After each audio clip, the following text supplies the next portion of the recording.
This boy, a kind-hearted half-demon, did not kill or eat people. His only dream was to live with his mother peacefully. However, the villagers often bullied him because he was part demon. Genenji would often act like a child, crying and asking his mother for help. One day, when he was crying, his mother, Kagome, heard him. She came out holding a wooden stick and struck one of the men on the head. The villagers, scared, ran off. Kagome then declared that her son would never kill or eat anyone, and it was because he was half-demon that no one would believe in him. When Inuyasha heard the word half-demon, he was shocked. He and Kagome went to visit Genenji's house, where Genenji's mother began telling them their story. Genenji, being a half-demon, was often bullied, and there had been several times when the villagers nearly killed him. They also continued to bully Kagome, and Genenji always felt it was his fault. He believed his birth had brought hardship to his mother. Inuyasha and Kagome felt sorry for them and wanted to improve the relationship between the mother and the villagers. However, Genenji's mother didn't want to trouble them, so she gave the medicine to Inuyasha and Kagome and asked them to leave. On their way back, they encountered the villagers, who were now armed with weapons and planning to kill Genenji. Despite Kagome's attempts to stop them, the villagers were convinced that Genenji had killed a girl. Inuyasha stepped forward and assured the villagers that he would find the real killer, but until then, they couldn't harm Genenji or his mother. They made a deal, and Inuyasha set off immediately to follow the scent of the dead girl. Inuyasha found the demon's lair, but by then, it was too late. The demon had taken its child and left, heading out to hunt humans. Inuyasha realized that the girl was in danger. Meanwhile, the villagers had arrived at Genenji's house. Armed with weapons, they began throwing stones at the house, injuring Genenji's mother, and even setting the house on fire. As Genenji's mother prepared to defend herself with a hoe, the villagers' reckoning arrived. The real killer of the girl turned out to be the demon.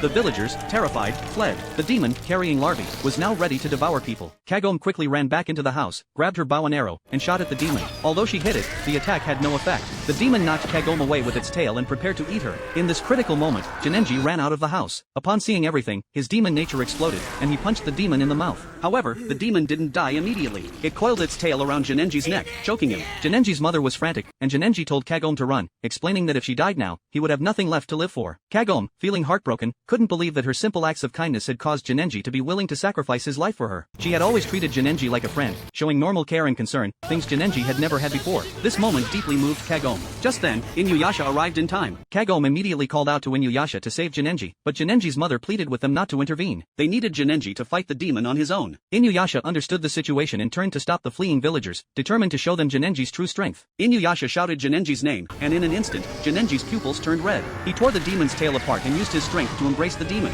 His demonic power grew stronger, and with all his might, Genenji held onto the demon. The villagers, witnessing this, quickly kneeled and begged for mercy. Genenji, however, didn't kill them. Instead, he gave them medicinal herbs to treat their injuries. He noticed the villagers were also hurt, and the herbs would heal their wounds. As the villagers took the herbs, they finally realized their mistake. The next day, all the villagers came to Genenji's house to help him rebuild his home.